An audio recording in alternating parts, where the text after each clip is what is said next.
Hey, what's up everybody? DaYDreaMz, welcome back to the channel for another video here in Rise of the King. So guys, it's been getting very interesting here in 102 lately. Now, you guys know one of my original quotes. You won't find this anywhere. This isn't on Google. You're not going to go find this on, Pinterest or whatever these trendy kids use these days. This is a DaYDreaMz original right here. And that is: the only thing worse than losing in these mobile war games, or any of these games for that matter, is to win easily. That's the only thing worse than losing to me, is to win easily. For you guys to come and play these games with me and to invest your time, and even in some cases your hard-earned money into these games, I don't want you to have an experience where we just go and ally the whole kingdom, delete the competition and attack them and burn them in the first week, and then just have a smooth riding farm fest for the next 3 years. That's not what I'm into. I have too much experience in these games to know what people invest time-wise and monetarily for them to just waste it with a dead kingdom. So TBN took the throne, and it was at a bad time for us. It was at 8 a.m. for me on a weekday. People work, people have school. Not everybody has time to set an alarm and get up, and I overslept my alarm, so it's definitely rough. But basically, TBN has taken back the throne, guys. So we have a good fight going on in this kingdom. That's what I love. I love fair, good competition. So what I'm telling you guys is expect some awesome content here soon, because I've got a spot inside of the TBN hive. My homeboy Ninja got a spot right in the heart of that hive. I'm talking right dead center, right next to their level 30 leader. And I'm gonna have the homeboys reinforce me, and I'm just gonna sit there and probably do a live stream and literally pummel that entire hive. I'm going to make them relocate hives. We're gonna start a video in a series called like Operation Relocation, and we're just gonna nuke that entire hive. I probably just got demonetized for saying the word nuke. That's how crazy YouTube is these days. But anyways, guys, this isn't even a war video. I'm getting all hyped up. I'm about to go smack them right now. I'm about to go teleport in that spot right now and just start up the live stream. Alright, ready? Here we go. Now, I'm just kidding. It's a little bit too late for that, but I wish I could. Let me go to the skill point guide, guys. A lot of people have been asking, how do you set up your skills and everything? How do you get the best buffs in the game? So I'm going to go ahead and show you the skill points and how I set up my skill points. Now, let's start off with military, guys, as it's the most important as far as something that you will probably use the most. So, for military, guys, it's pretty simple. When you go to the infantry, you want to get HP. You got defense to choose from and HP to choose from. The reason I go with HP is because I feel like it has a better all-around. Obviously, defense would be better when you're defending, but the HP also helps on defense more than the defense would help you in offense. I know that sounds a little confusing, but just trust me. You can test it for yourself. The HP is always done a lot better. Then you just go straight down, and then you go through War Machine, attack, and defense, guys. Don't worry about the archer. Don't worry about the cavalry. War Machine are the strongest troops in this game, and it's not even close. It is literally not even close. As a matter of fact, they are so strong that there needs to be a balance change to fix it so that there's more balance, and you can use different troops for different scenarios instead of just having to use War Machine and a few infantry to protect the War Machine. Okay. Then, of course, you'll get infantry attack too. Then do the HP instead of the defense. So right there on the right side, HP, max. Straight down War Machine, guys, all the way. Then you got the formation. Boom, straight down War Machine. So, guys, do you see what this is here? Do you see what this is right here? Urgent Care. That is the skill attack for Rise of the King, so where I can attack people. And I just need one more Lord level to get it, by the way. I can attack people, and I won't have to worry about losing troops. So once I get this, guys, oh, the videos are going to be marvelous. I'm going to be doing skill attacks every single day. There's going to be so many Rise of Kings videos. You're going to be asking for a little bit of a break. Like, I can't take any more Rise of Kings videos. Give me a break. I can't take it anymore. So you're probably going to ask, what if you have this skill as well? Well, let's go up. There's two things you can do here. Now, for me, I think the best troops in the game are the infantry, and then the War Machine. So one school of thought would be to put all of your extra stuff into the infantry defenses, so that way the infantry are strong and they can just protect and tank for your War Machine even more, which is probably the way that I'll end up doing it. But if you do not want to do it like that, just go with what you prefer. If you're someone that likes to hit a lot of tiles for kill events, go with the cavalry attack especially. And you could, if you just want to You know, if you have a lot of T9 or T7 cavalry and what you want to do is win a kill event and you just want to march really fast, you don't have to use siege. Only use the siege if you're attacking someone like as strong or stronger than you. If you're attacking a lot of people a lot weaker than you, then you can just use a heavy T9, T7 cavalry layer with some T8 and T10 as well, and then put all your skills into cavalry as well. So I think siege, and then if you're doing a lot of tile hits, infantry or cavalry, or you can do all siege and then with your extra skills, like I said, put it into cavalry, attack, and defense. So that's how you can set up your battle. Now, development's very important, guys, because this is how you're going to build faster and get better science. So quick build increases your building speed, so it reduces building time. And then you can see right here, fast research science, it increases the science research.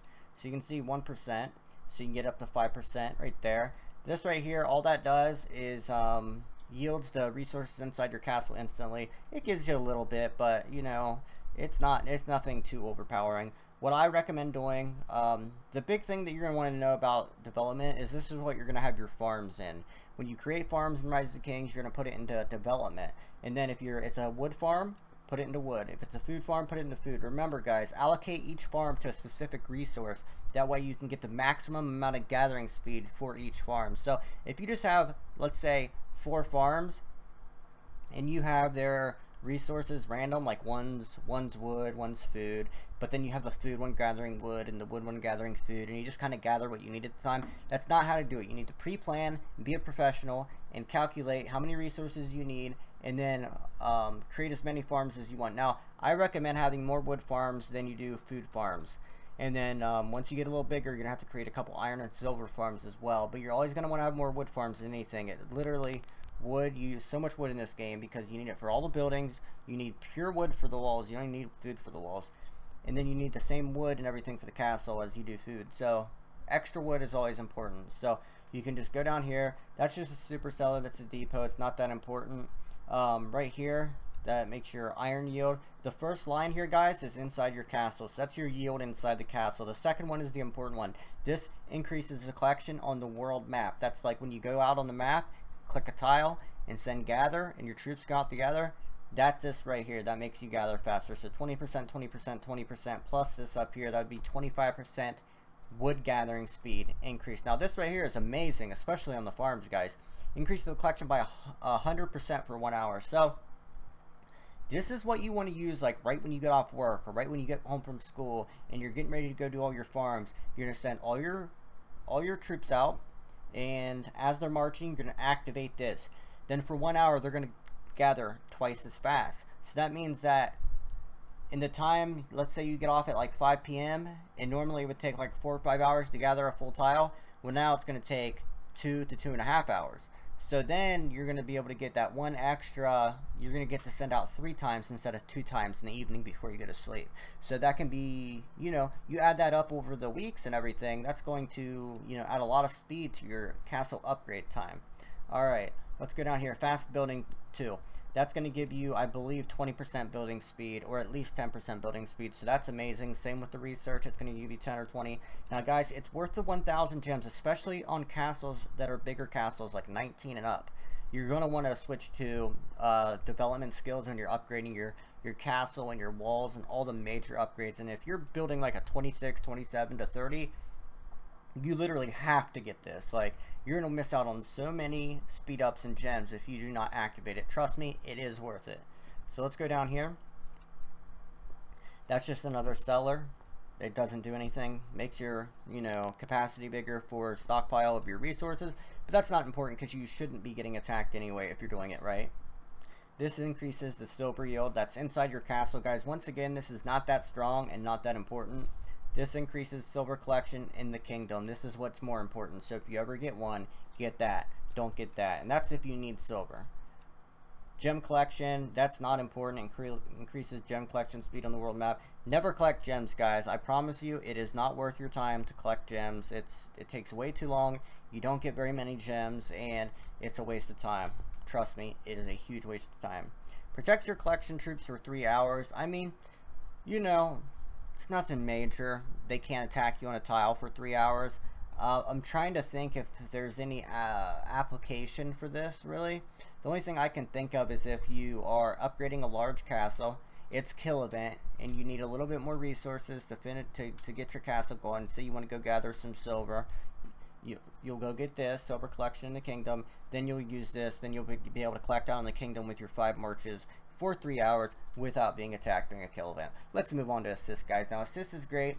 This is your support area of the skill points. So right there's your monster speed, there's your stamina recovery. Those are really good at the beginning of kingdoms, guys. A lot of people do not take it seriously at the beginning, and if you hit a lot of monsters, you're going to be getting far ahead of them, especially in that first week where you can kingdom jump. You want to have hunting and you want to have recovery ready, and you just want to be hitting monsters all day and night and stockpiling those packs of resources. Let's go ahead and take a look here. That gives you 30 stamina instantly. That's awesome, because if you use up all your stamina, instead of having to gem it, you can grab it right there. Group training increases the max number of soldiers you can train at a time. That makes your training easier because you're training more at a time, especially at night when you go to sleep. The more you're training, the better. That's why you want to get your military tents up. Hospital capacity, it's always good to have hospital capacity, guys. Do not worry about this right side. That's trap making. Traps are basically useless. That you just build them so that way you can get more power. Like, I don't build them, and that's why my power's a little low. I probably have like 1,000,000 more power if I was building traps this entire time I've been in this kingdom. Quick train increases training speed of all troops, guys. Very important.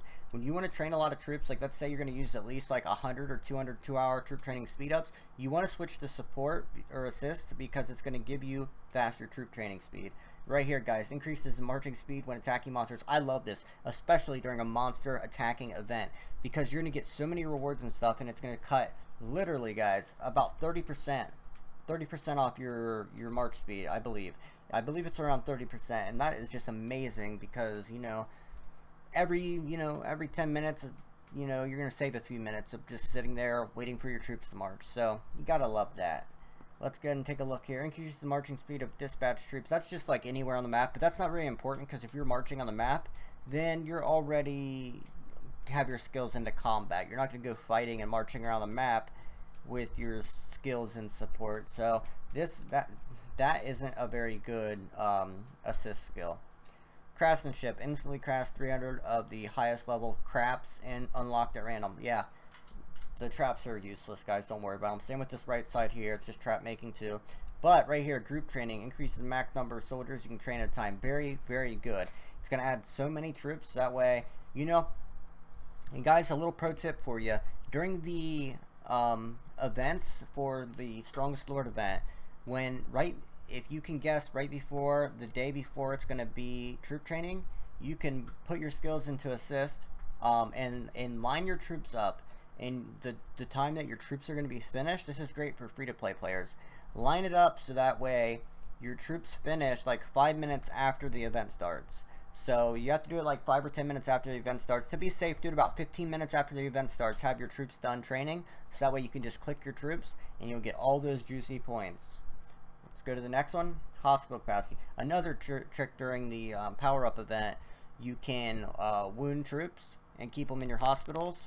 And then once the power-up event comes and the event is on, you can heal all your troops and get a lot of power that way. That is one of the best ways to do it. That's an old Korean trick right there. Let's go ahead and take a look at the hospital capacity. That just makes it to where more troops can fit in your hospitals.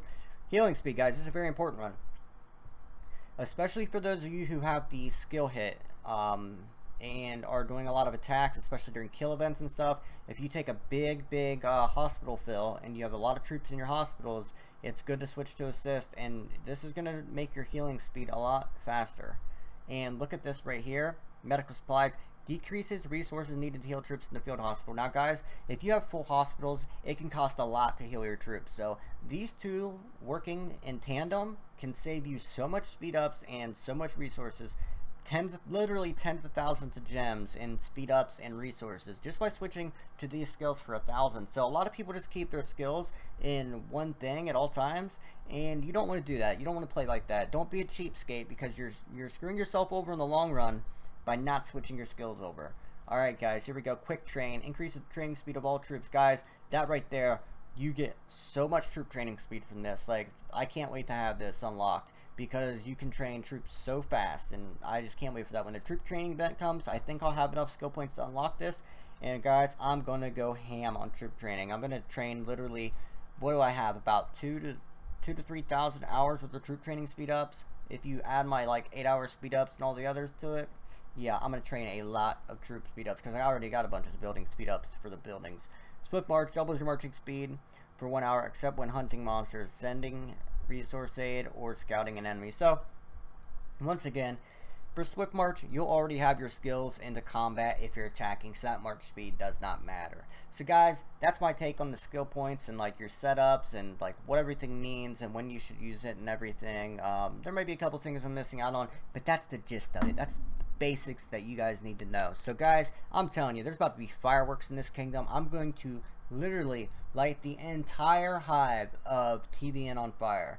Like, you know, any castle under, especially any castle, like, I'm gonna burn every farm, of course. That's just a given. I don't even care about the resources. We're not resource hunting.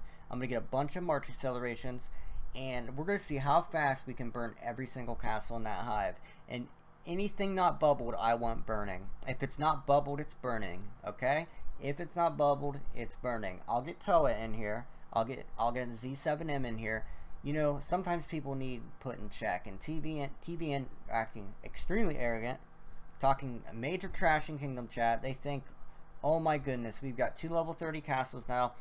They don't understand that, you know, the only reason that they're thriving is because like they're under control. They are basically, this is my kingdom. This is LOK's kingdom, and they're basically, they're like living in a zoo. You know, I'm feeding them, you know, and when one acts out of line, sometimes I gotta come and hit them with the tranquilizer dart, and I gotta go do what I gotta do. But you know, the only reason that they're in this kingdom is because I'm allowing them to grow and have that self-confidence. But you know, sometimes we're gonna have to put them in check, and that they're gonna have to get in check this week, guys. We're gonna have to burn the entire hive. We're gonna have to show them what it's like when you know, when they realize who's really in charge. So thank you guys so much for watching. Hope you enjoyed this skill guide. We're gonna be having a lot of fun videos this week. I'll see ya then. Teamwork. Smash that thumbs up button, guys. I better see some likes on this video, and I'll see you guys in the next one. All right, have a good one. Peace.